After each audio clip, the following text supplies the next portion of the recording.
नमस्कार दोस्तों। स्वागत है आप सभी का हमारे YouTube channel Amit Aryan school में।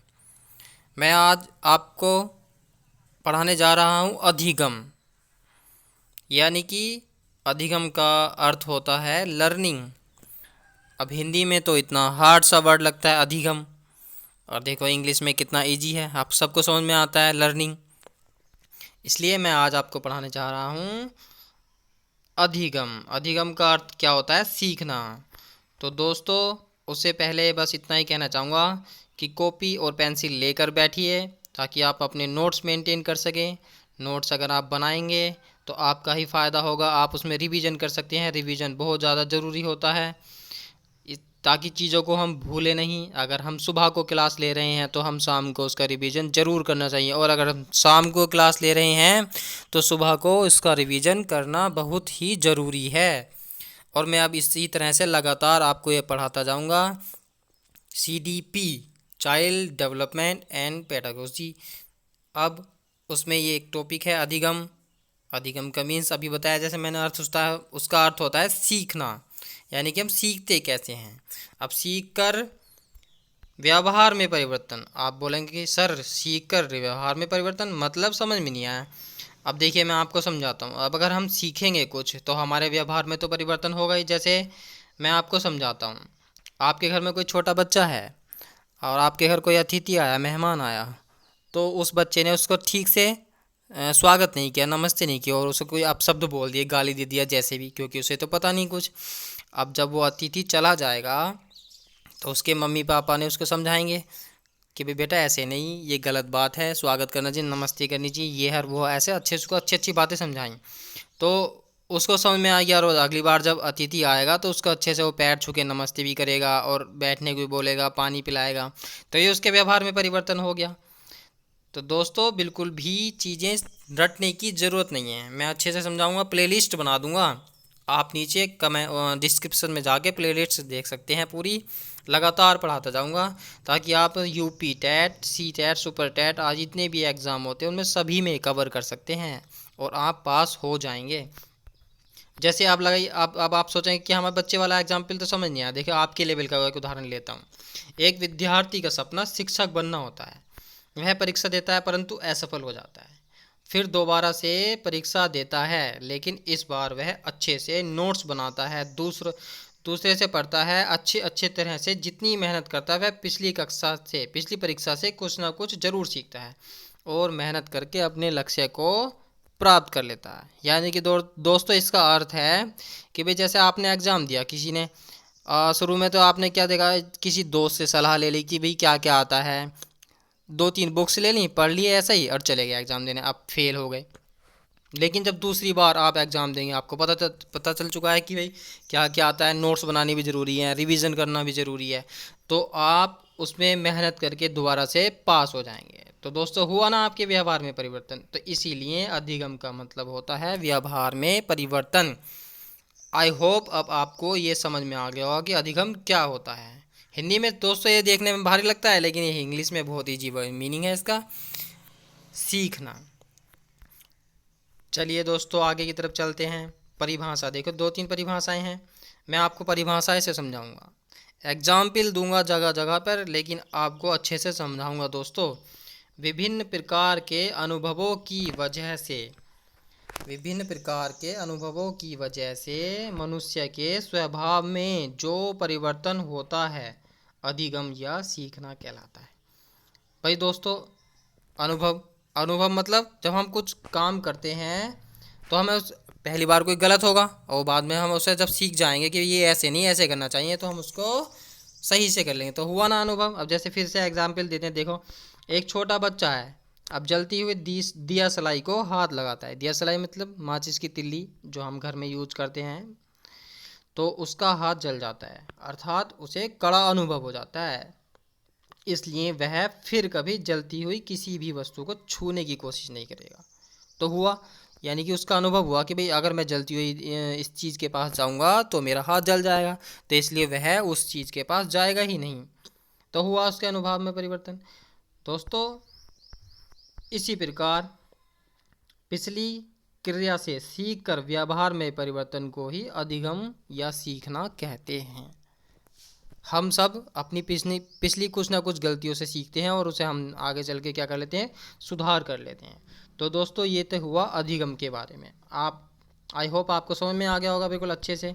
अब हम चलते हैं उसका अर्थ क्या क्या होता है। दोस्तों अगर हमारी वीडियो अच्छी लगे तो हमारे चैनल को प्लीज़ सब्सक्राइब कर लेना और वीडियो को लाइक कर देना। लर्निंग, सीखना कहते हैं अधिगम को। अर्थ क्या होता है उसका, सीखना। और व्यवहार की क्रिया में परिवर्तन, ये मैंने जैसे अभी ऊपर बताया आपको, व्यवहार की क्रिया में परिवर्तन को ही हम क्या कहते हैं, सीखना कहते हैं। दोस्तों स्टार बनाते चले जाएंगे, स्टार स्टार बना बना के अपनी एक लाइन वाइज टॉपिक वाइज बिल्कुल लिखते चले जाएंगे कॉपी में। और एक एक लाइन में तो आप उनको चाहे हेडिंग बना के लिखें, चाहे ब्लैक पेन से लिखें, चाहे ब्लू से, जैसा आपकी मर्जी वैसे लिख सकते हैं। लेकिन आप नोट्स बनाते जाइए। ये मेन में परिभाषाएं हैं जो एग्जाम में ज़्यादा पूछी जाती हैं। देखो अब मैं आपको सुनाता रहूँ। अधिगम एक वह प्रक्रिया है जो जीवन पर्यंत चलती रहती है, जिसमें हम बहुत कुछ सीखते हैं। समझ आया दोस्तों? यानी कि ये हम पूरी लाइफ कुछ ना कुछ सीखते रहेंगे। अब वो चाहे गलत चीज़ें सीखें या अच्छी चीज़ें सीखें। भाई गलत चीज़ें सीखेंगे तो क्या हो जाएगा, निगेटिव, नकारात्मक हो जाएगा सीखना। हमारे व्यवहार में परिवर्तन नकारात्मक हो जाएगा। और अच्छी सी चीज़ें सीखेंगे तो हमारे परिवार में सकारात्मक परिवर्तन होगा। इसलिए ये पूरी लाइफ चलता ही रहता है। जैसे विकास पूरी लाइफ चलता रहता है हमारा, इसी तरह से ये भी पूरी लाइफ चलता ही रहता है। व्यवहार शब्द का प्रयोग सर्वप्रथम विलियम मैकडॉवेल ने किया। ये देखो एग्जाम में कई बार क्वेश्चन आया, लेकिन बच्चों को अगर याद नहीं होता तो बच्चे गलत कर देते हैं। विलियम मैकडॉवेल ने किया है। किस पुस्तक में किया है? आउटलाइन ऑफ, यहाँ पे वर्ड रह गया दोस्तों, साइकोलॉजी, साइकोलॉजी आप लिख लेना। किस पुस्तक में जिक्र किया है? व्यवहार का आउटलाइन ऑफ साइकोलॉजी। तो दोस्तों ये आपको याद रखना है, एग्जाम में आ सकता है और आया भी है पिछली बार। अब व्यवहारवाद के जनक कौन है, ये मैंने आपको पिछली क्लास में ही पढ़ाया था। तो व्यवहारवाद के जनक हैं जे.बी. वाटसन। लेकिन व्यवहार शब्द का प्रयोग सबसे पहले किसने किया? विलियम मैकडॉवेल ने। ये आपको याद रखना है। ओके दोस्तों, चलिए आगे की तरफ चलते हैं। अगर हमारी वीडियो अच्छी लगे तो प्लीज़ चैनल को सब्सक्राइब कर लेना। अब देखो मेन पॉइंट्स आते हैं जहाँ से हमारे क्वेश्चन बनते हैं। अब देखिए, अधिगम व्यक्ति के व्यवहार में परिवर्तन लाता है। देखो अधिगम व्यक्ति के व्यवहार में परिवर्तन लाता है। आप सोचेंगे मतलब कैसे? दोस्तों अब हम कुछ चीज़ों से सीखेंगे। कुछ पहले हमने गलत व्यवहार किया और उसके बाद हमें उस पता चला कि नहीं ये तो गलत हो गया, तो हम अगली बार उसमें हम सुधार करेंगे। तो ये क्या हो गया? व्यवहार से व्यवहार में परिवर्तन। या दूसरे लोगों को देखेंगे करते हुए कि यार हमने तो इस तरह से किया और ये इस तरह से कर रहा है, तो आप हुआ ना व्यवहार में परिवर्तन, व्यवहार से। अब उसके परिवर्तन क्या कारण क्या क्या है? देखो सबसे पहले हमें क्या हुआ? अनुभव हुआ। जैसे मैंने आपको बताया वो बच्चे वाला, कि बच्चे का हाथ जल गया तो वो वापस अब कभी जलती हुई चीज़ के पास नहीं जाएगा। उसे पता है कि मेरा हाथ जल जाएगा, तो उसको क्या हुआ? अनुभव हो गया। अब उसी तरह से प्रशिक्षण, अब कोई ना कोई तो प्रशिक्षण देने वाला चाहिए, चाहे कोई टीचर है चाहे कोई वो चीज़ है। जैसे माँ बाप ने उसको बच्चे को बताया कि बेटा जब कोई घर पे आता है तो उसको नमस्ते अच्छे से स्वागत करते हैं और पानी वानी वगैरह पूछते रहते हैं, ठीक है। अब उसी तरह अभ्यास की भी ज़रूरत पड़ती है। अब हमने कोई क्वेश्चन सीखा, मानो आपने यही पढ़ी, मेरी क्लास ली आपने। अब आपने क्लास ली, अगर आप उसका अभ्यास नहीं करेंगे, उसका रिवीजन नहीं करेंगे तो होगा नहीं। इसी तरह से क्वेश्चन है, कोई मैथ के क्वेश्चन ले लो, सवाल ले लो, अगर आपने सवाल सीख लिया और उसका अभ्यास नहीं किए नहीं आपने, तो वो आपके याद नहीं रहेंगे। इसलिए अभ्यास भी बहुत ज़्यादा ज़रूरी होता है। और देखो बीमारी, अगर बच्चे को बीमारी हो जाए तो हो सकता है उस तभी भी उसको उस व्यवहार में परिवर्तन कुछ ना कुछ तो ज़रूर होगा ही होगा।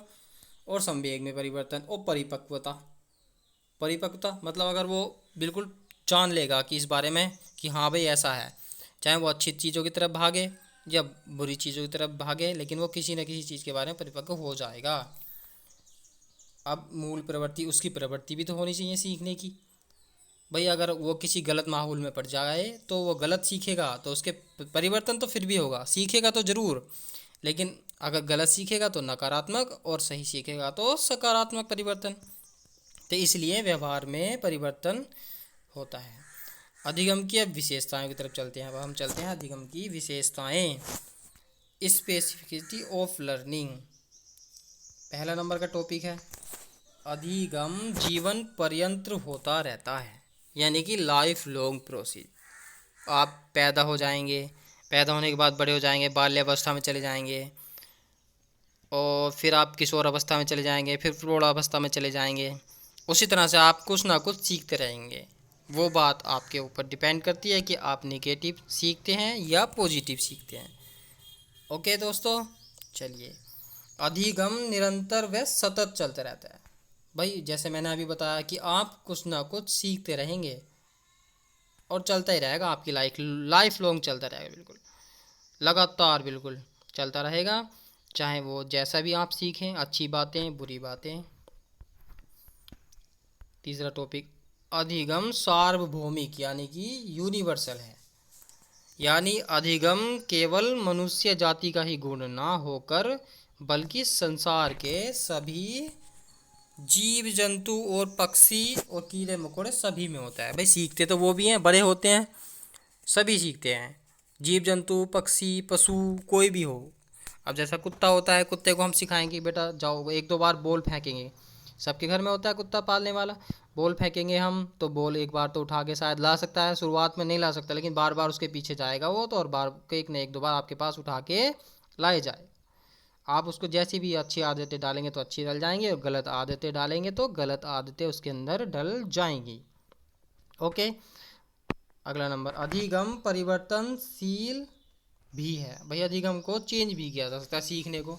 यानी कि आप अभी किसी गलत दिशा में हैं, मतलब गलत चीज़ें सीख रहे हैं, तो आप कुछ देर के बाद या कुछ टाइम के बाद अच्छी चीज़ें भी सीख सकते हैं। वो बात अलग है, आपको किसी ने मोटिवेशन दिया हो या आपको समझाया हो। ठीक है, तो दोस्तों यार ये तीन चार परिभाषाएं आपको समझ में आ गई हो कि अधिगम जीवन पर्यंत चलता है, अधिगम निरंतर व सतत चलता है, और अधिगम सार्वभौमिक है। ओके, अब ये जो सबसे मोस्ट परिभाषाएं आ गई, इनसे एग्ज़ाम में क्वेश्चन बनते हैं, very important. Crow and crow ये वैज्ञानिक हैं, इनके अनुसार ये कहते हैं कि आदत अभिव्यक्ति एवं ज्ञान का अर्जन करना भी अधिगम है। यानी कि आदत सबसे पहले, अगर हम किसी की आदतों को देख के सुधरते हैं अपनी आदतों के द्वारा भी, और अभिव्यक्ति मतलब मोटिवेशन, किसी ने हमें मोटिवेशन दिया तो तब हमारे मन में कुछ ना कुछ तो फ़र्क आएगा ही, और ज्ञान हम सीखते हैं, इन तीनों चीज़ों का अर्जन करना भी क्या है, अधिगम है। ये बात आप समझते हैं अच्छे से, जो आप अब वीडियो देख रहे हैं, छोटे बच्चे तो है नहीं है ना, तो आपके समझ में आता है कि आदतों को देख के सुधरना, और हाँ किसी के द्वारा मोटिवेशन मिला तो मोटिवेशन को देखकर हम सुधर जाते हैं। तो क्रो एंड क्रो के अनुसार। अब दोस्तों आपको कैसे याद रहेगा कि भाई कौन सी डेफिनेशन कौन से वैज्ञानिक ने दी, तो दोस्तों हम इस तरह से इसको याद कर सकते हैं। आज ये ए जे, जैसे ए से आदत, ए से अभिव्यक्ति और जे से ज्ञान, यानी कि मैंने जी की जगह ना लिख के जे लिख दिया। चाहे आप दोस्तों जी भी लिख सकते हैं तो आग पढ़ सकते हैं, ये वर्ड जहाँ भी आ जाएगा तो समझ जाओ आपको क्रो एंड क्रो वैज्ञानिक को लगाना है। ये दोस्तों हमारी छोटी सी ट्रिक थी, आपको आशा करता हूँ ज़रूर समझ में आई होगी। अब चलिए अगले उसका गिलफोर्ड, अब वैज्ञानिक गिलफोर्ड आए। इन्होंने बोला कि व्यवहार के कारण व्यवहार में आया परिवर्तन ही अधिगम कहलाता है। मतलब भाई हम किसी के व्यवहार को देखकर समझे कि भाई ऐसे करना चाहिए, दोस्तों से हाथ मिलाना चाहिए, प्यार से बातें करनी चाहिए, रिश्तेदारों से अपने रिलेशन वालों से प्यार से बातें करनी चाहिए, उनका सम्मान करना चाहिए। तो ये क्या हो गया, हमारे व्यवहार का व्यवहार में परिवर्तन हो गया। ठीक है, ये हमें याद रखना है। अब जैसे मैं तुम्हें एग्जाम्पल बताऊँ, कोई रास्ते में जा रहा है तो आपसे उसने पूछा कुछ या कुछ कि भाई यह का रास्ता कहाँ जाता है, या मुझे वहाँ जाना है, आप मुझे रास्ता बता दीजिए। तो आपने कहा चल निकल, अब कहाँ से आया। अगर आपने उसको डांट के मार दिया तो वो आपका क्या करेगा, रख देगा एक गाल पर कि ये तो बड़ा बदतमीज़ है। भाई मतलब आपका फोड़ देगा, गाल फोड़ देगा आपका। तो इससे आपको समझ में आया, गाल फोड़ यानी गिल्फ फोड़। ये हमारी छोटी सी ट्रिक है दोस्तों, बनाने की कोशिश की है हमने ताकि आपको याद कर सकें, याद रह सके आपको अच्छे से एग्ज़ाम में। तो आप समझ सकते हैं, अगर आप उसको तमीज़ से बात नहीं करेंगे तो आपके साथ वो मार सकता है। तो ये हमें याद रखना है, हमारा गाल फोड़ दे यानी कि गिल फोड़ नाम। तो हो गया व्यवहार के कारण व्यवहार में परिवर्तन। ओके दोस्तों, चलिए, यानी कि अगर अच्छे से बोलोगे तो अच्छा परिवर्तन आएगा और बुरा बोलोगे तो बुरा परिवर्तन ही होगा। अब ये अगले वैज्ञानिक आए हैं, B.F. स्किनर। ओके, अधिगम व्यवहार में उत्तरोत्तर अनुकूलन की प्रक्रिया है। यानी कि दोस्तों अगर हम अच्छे से व्यवहार करेंगे, अनुकूलन वंशानुगति, देखो दोस्तों ये क्या है, उत्तरोत्तर अनुकूलन मतलब मोटिवेशनल, और हमारा वंशानुगत यानी कि हमारे अंदर भाई हमारे मम्मी पापा के गुण भी तो आते हैं भाई, उनके अगर अच्छी आदतें होती हैं तो हमारे अंदर अच्छी आदतें ही आती हैं, ये कहीं कहीं देखा जाता है। ओके दोस्तों, चलिए, एक वैज्ञानिक हैं गेट्स, इनका कहना है अनुभव द्वारा व्यवहार में परिवर्तन लाना ही अधिगम है। इसका तो मैंने एग्जाम्पल दे दिए आपको, दो एग्जाम्पल दे दिए कि वो बच्चा अगर दिया सलाई को अब कभी नहीं छुएगा, उसको पता है कि यहाँ इसको छूने से मेरा हाथ जल सकता है। और आपका एग्ज़ाम वाला बात एग्जाम्पल बता दिया मैंने कि आप अगर अच्छे से पढ़ेंगे नहीं और फेल हो जाएंगे तो अगली बार अब आप एग्ज़ाम देंगे, तो इसलिए आपको याद रहेगा और आप अच्छे से तैयारी करेंगे, नोट्स बनाएंगे, उनको बार बार रिवीजन करेंगे। तो ये हो गया अनुभव के द्वारा व्यवहार में परिवर्तन। ओके दोस्तों, चलिए, एक वैज्ञानिक है विलियम वुडवर्थ, ये कहते हैं कि अधिगम विकास की वह प्रक्रिया है, अधिगम विकास की एक प्रक्रिया है, विकास होता ही रहता है। अब वो चाहे, जैसे दोस्तों मैंने बार बार बता रहा हूँ कि चाहे वो अच्छा है या बुरा है, अधिगम चलता ही रहता है। ये किसने कहा, विलियम वुडवर्थ ने। नवीन ज्ञान एवं नवीन प्रतिक्रियाओं का अर्जन, ये अर्जुन लिखा गया सॉरी दोस्तों, अर्जन ही अधिगम है। भाई नवीन ज्ञान, कुछ ना कुछ हम कहीं नई जगह जाएंगे तो वहाँ से हम कुछ ना कुछ नई बातें सीखेंगे, और नई प्रतिक्रियाएं, ये भी हम नई नई क्रियाएं सीखते रहते हैं। तो ये भी क्या है, अधिगम है। दोस्तों आपको समझ में आ गई होंगी, ये 4-5 परिभाषाएं हैं, ये याद कर लीजिए। इसमें से एग्ज़ाम में क्वेश्चन हर बार पूछे जाते हैं, हर साल पूछे जाते हैं दोस्तों। आप लिख लेना अच्छे से, इनको नोट्स बना लेना और आप इनका रिवीजन कर लेना एक दो बार। अब दोस्तों चलते हैं अधिगम के प्रकार। अधिगम के प्रकार यानी कि टाइप्स ऑफ लर्निंग क्या क्या होती है। भाई देखो, पहला है कौन सा, ज्ञानात्मक अधिगम, यानी कि जो ज्ञान के द्वारा सीखा जाए उसे ज्ञानात्मक अधिगम कहते हैं। ज्ञान मतलब हमें किसी ने समझाया, ज्ञान दिया कुछ किसी चीज़ के बारे में, तो हम क्या हो गए, उसे हम सीख गए, उसी तरह से हम करेंगे उस काम को। तो ये तो हो गया ज्ञानात्मक अधिगम। दूसरा भावात्मक अधिगम।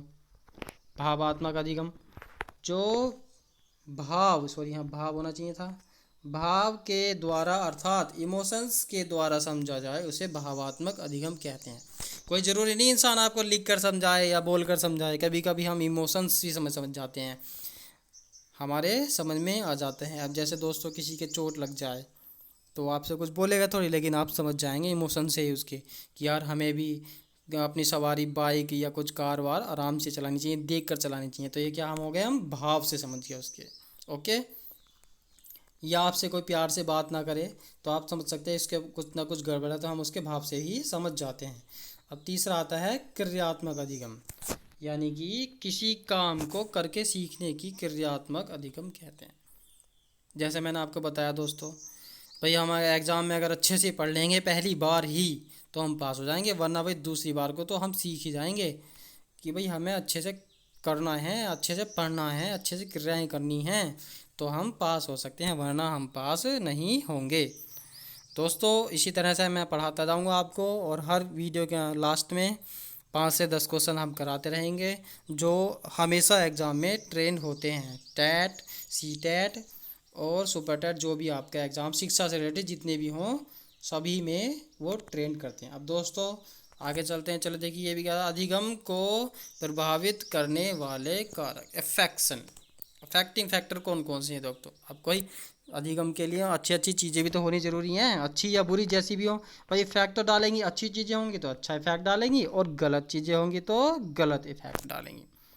ओके दोस्तों, चलिए पहला नंबर है पूर्व अधिगम, यानी कि पहला ज्ञान।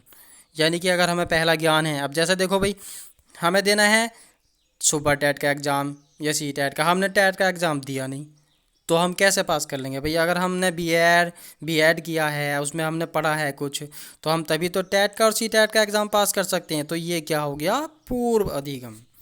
ओके। दूसरा नंबर है विषय वस्तु का स्वरूप। भाई अगर हम किसी चीज़ के देख कर भी तो सीखते हैं, कोई अच्छी चीज़ें हैं तो हमारा उससे अच्छा इफेक्ट पड़ता है। विषय वस्तु का स्वरूप भी बहुत ज़्यादा ज़रूरी होता है। नंबर 3, विषय के प्रति रुचि। भाई रुचि का तो होना बहुत ज़रूरी है। अगर हमारा मन ही नहीं है किसी काम को करने का तो हम सीख ही नहीं सकते। भाई अब मैं आपको सिखा रहा हूँ, अधिगम सिखा रहा हूँ, और आपका मन है नहीं सीखने का, यानी कि आप तो फिर कैसे सीखते हैं? अगर आपके मन में है, आप अगर एग्ज़ाम पास करना चाहते हैं तो आपका मन करेगा सीखने के लिए, आपकी रुचि होगी। ये सीखने की इच्छा देखो आ गया, इच्छा और ये प्रति रुचि। रुचि मतलब रुचि तो किसी चीज़ में इंटरेस्ट आ रहा है तो हमको, है ना। और सीखने की इच्छा का भी होना बहुत ज़रूरी है। सीखने की इच्छा अगर हमारे मन में नहीं तो हम सीख नहीं सकते। अब सीखने की विधि, अगला नंबर है सीखने की विधि। यानी कि अब मैंने तुम्हें सिखाया, तुमने नोट्स नहीं बनाए और रिवीजन नहीं करा, तो आप यहाँ पढ़कर यहीं छोड़ देंगे, आपके याद नहीं हो सकता। ओके। अगर आप विधि अपनाएंगे कि भाई इतने बजे मुझे ये पढ़ना है और शाम के समय मुझे इसका रिवीजन करना है और 1 घंटा मुझे मैथ पढ़ना है, 1 घंटा इंग्लिश पढ़नी है, तो इसलिए विधि भी होनी बहुत ज़रूरी है। अगला नंबर है अभिप्रेरणा, यानी कि मोटिवेशन। भाई अगर आप किसी के पास जाते हैं, अच्छा शायद वो जैसे मानो कि कोई सक्सेसफुल इंसान है, आप उसकी स्टोरी सुनेंगे तो आप पर बहुत ज़्यादा प्रभाव पड़ेगा। तो ये भी क्या हो गया? अफेक्टिंग फैक्टर्स हो गए। ओके, कुछ ना कुछ तो प्रभाव डाला। अब ये जरूरी थोड़ी है कि अच्छी चीज़ें अच्छा प्रभाव डालेंगी। भाई किसी कभी कभी बुरी चीज़ें भी। अब किसी न कोई किसी बैड कंपनी के साथ घूमने लगा, यानी कि कोई नशा करने वाले हैं, कोई कुछ करने वाले हैं, तो उनके साथ तो उसका बुरा प्रभाव पड़ेगा, लेकिन सीखेगा ज़रूर। सीखेगा ज़रूर, वो चाहे अच्छी चीज़ें सीखे चाहे बुरी चीज़ें सीखे, सीखेगा ज़रूर। अगला नंबर है पर्यावरण। भाई पर्यावरण मतलब वातावरण, वातावरण का भी होना बहुत ज़्यादा ज़रूरी है। अब आप जिस वातावरण में रह रहे हैं, क्या पता वहाँ पर पढ़ने के लिए अनुकूल जगह है या नहीं है, तो नहीं सीख सकते आप। आपके माता पिता पढ़े लिखे हैं या नहीं है, या आपको कैसी फैसिलिटी मिलती है पढ़ने के लिए, इसलिए वातावरण का भी अच्छा होना बहुत ज़रूरी है। अगला नंबर है शारीरिक व मानसिक। भाई अगर शारीरिक व मानसिक तुम आप फिट नहीं हो या आपका मन है नहीं, तो आप कैसे सीख सकते हैं? शारीरिक और मानसिक तैयार होने का भी बहुत ज़्यादा ज़रूरी होता है। अगला नंबर है वंशानुक्रम। वंशानुक्रम मीन्स दोस्तों मैं आपको समझाता हूँ, देखो, यानी कि हमारे मम्मी पापा के गुण या हमारे परिपूर्वजों के गुण जो हमारे अंदर। भाई सपोज करो किसी किसी के मम्मी पापा, किसी के पूर्वज बहुत ज़्यादा इंटेलिजेंट होते हैं पढ़ने में, तो कभी कभी देखा गया है कि उनके बच्चे भी बहुत ज़्यादा, तो उनके गुण जो होते हैं वो उनके अंदर आ जाते हैं। किसी के बैड इफेक्ट आ जाते हैं, किसी के अच्छे इफेक्ट अंदर आ जाते हैं बच्चों के, तो उसे कहते हैं हम वंशानुक्रम, यानी कि हेरिडिटी। ओके दोस्तों, आई होप यहाँ तक आपको अच्छे से समझ में आ गया। तो ये हमारे 8-10 अफेक्टिंग फैक्टर्स हैं, यानी कि उसको प्रभावित करने वाले कारक हैं। ये तो दोस्तों अच्छे अच्छे बताए मैंने। भाई अच्छे और बुरे दोनों हो सकते हैं, कैसे प्रभावित कर सकते हैं आपको। अब दोस्तों ये देखिए, अब हम कुछ क्वेश्चन कर लेते हैं, महत्वपूर्ण प्रश्न। दोस्तों मैं फालतू बकवास ना करके वीडियो में छोटी छोटी वीडियो हम आप बनाते हैं ताकि आपको काम की बातें समझ में आ जाएं। बड़े चैनलों की तरह से हम नहीं करते हैं ताकि वो ज़्यादा टाइम क्लास, 1 घंटे की क्लास दोस्तों ज़रूरी थोड़ी है कि 1 घंटे की क्लास में ही हम इतना टॉपिक सीखें। भैया अब अगर हमारा मन है, हम अच्छे से समझ रहे हैं, तो हमें इतनी छोटी सी क्लास में ही सब कुछ सीख सकते हैं। इसलिए मैं ऐसे लगातार प्ले लिस्ट बना दूंगा, आप उससे पढ़ते जाना लगातार देख के, क्लास वाइज क्लास। अब देखिए पहला क्वेश्चन है, प्रयत्न वह भूल को दर्शाने के लिए, प्रयत्न वह भूल को दर्शाने के लिए थॉर्नडाइक ने किन किन पर प्रयोग किया? अब दोस्तों इसमें 4 ऑप्शन हैं, बंदरों पर, बिल्ली पर, चूहों पर, मनुष्यों पर। तो आप बोलेंगे दोस्तों आपने तो सर हमें ऊपर पढ़ाया नहीं, क्योंकि दोस्तों अभी मैंने आपको थॉर्नडाइक का सिद्धांत नहीं पढ़ाया, तो इसलिए आप याद रख लेना, बिल्ली पर, भूखी बिल्ली पर प्रयोग किया था। ओके, चलिए आगे चलते हैं। सुल्तान नामक चिंपैंजी पर प्रयोग करने वाले वैज्ञानिक का नाम है। दोस्तों ये भी कहेंगे कि आप अपने पढ़ाए नहीं सर, लेकिन ये मोस्ट इम्पोर्टेंट क्वेश्चन है दोस्तों, इसलिए मैं आपको बता रहा हूँ।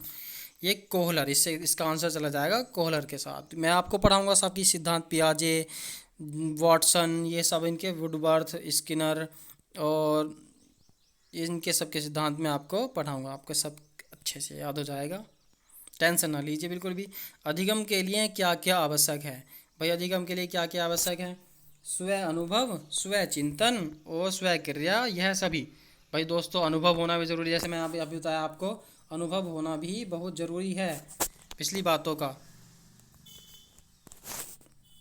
और स्व चिंतन, भाई मन में अगर चिंता नहीं रहेगी, अब जैसे आप लोग हैं सब, अगर एग्ज़ाम की आपको चिंता ही नहीं है कि एग्ज़ाम में ये सब आते हैं और हमको पढ़ने हैं अच्छे से, तो आप कैसे कर सकते हैं एग्ज़ाम को? नहीं कर सकते। अगर आपको चिंतन होगा या चिंता होगी तो आप पढ़ेंगे भी अच्छे से और अच्छे से चीज़ों को याद भी करेंगे। अगला क्वेश्चन, सॉरी अभी तो इसका ऑप्शन जाएगा ये स्वक्रिया। स्वक्रिया यानी कि क्रियाओं से भी सीखना, जैसे मैंने बताया ऊपर, भाई क्रिया भी तो होनी ज़रूरी है। अगर आप सोचें कि भाई मुझे एग्ज़ाम पढ़ना है, एग्ज़ाम पास करना है बिल्कुल, लेकिन आप उसके लिए कुछ क्रिया कर नहीं रहे, ना पढ़ रहे, ना कुछ कर रहे, ना नोट्स बना रहे, तो आप कैसे पास हो सकते हैं? तो इसलिए यह सभी प्रकार, ये सभी चीज़ों का होना आवश्यक है। ओके, तो सीखने के लिए हमारी क्या क्या चीज़ें होनी चाहिए? अधिगम के लिए ये सब चीज़ें होना आवश्यक है। अगला क्वेश्चन 5 नंबर, सीखने की घटना में आवश्यक घटक कौन सा नहीं है?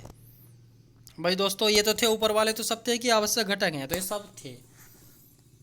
इसलिए अब अगला क्वेश्चन आया है कि सीखने के लिए आवश्यक घटक कौन सा नहीं है। इस तरह से भी तो आ सकता है, नहीं भी तो आ सकता है, कोई जरूरी थोड़ी है। भाई देखो, अधिगम कर्ता, पहला नंबर क्या है? अधिगम कर्ता। भाई अगर सीखने वाला खुद ही सीखना नहीं चाहेगा तो वो क्यों सीखने लगा फिर? तो इसलिए ये तो ज़रूरी है। प्रेरक, भाई प्रेरक का भी होना ज़रूरी है। अगर कोई आपको प्रेरणा दे कि भाई ऐसे नहीं ऐसे पढ़ो, ऐसे नहीं ऐसे पढ़ो, ऐसे नोट्स बनाओ, ऐसे रिवीजन करो। आंतरिक अवस्था, आंतरिक अवस्था का भी होना बहुत ज़रूरी है। भाई अगर तुम्हारे मन ही नहीं कह रहा किसी चीज़ के करने के लिए, तो आप कैसे कर सकते हैं? लेकिन शिक्षक, चौथा नंबर का है शिक्षक। तो दोस्तों कोई ज़रूरी थोड़ी है भाई, अगर आप हमारा मन हो बिना शिक्षा के भी सीख सकते हैं, बिना शिक्षक के। अपनी बुक्स से आईएएस पीसीएस की जो तैयारी करते हैं लोग, वो तो ज़्यादातर सेल्फ स्टडी करते हैं, 8 से 10 घंटे, 12 घंटे, 16 घंटे, जितनी भी करते हैं, लेकिन वो खुद से सीखते हैं। तो इसमें ये हो जाएगा हमारा राइट आंसर, ये हो जाएगा। तो इसमें नहीं वाला शिक्षा, ये तो ये हमारा सही हो जाएगा इसमें। ओके, ये क्वेश्चन रह गया था चौथा। देखो इसे सीखते हैं अब, सीखने के लिए क्या आवश्यक है? भाई देखो सीखने के लिए क्या आवश्यक है? प्रेरणा, हाँ भाई प्रेरणा का तो जरूर होना ही बहुत ज़रूरी है। और तेज़ गति से पढ़ना कोई ज़रूरी थोड़ी है भाई। देखो तेज़ गति से पढ़ने वाला, कोई कोई धीमे पढ़ने वाले भी बहुत तेज़ होते हैं क्लास में, तो ये तो हमारा है नहीं।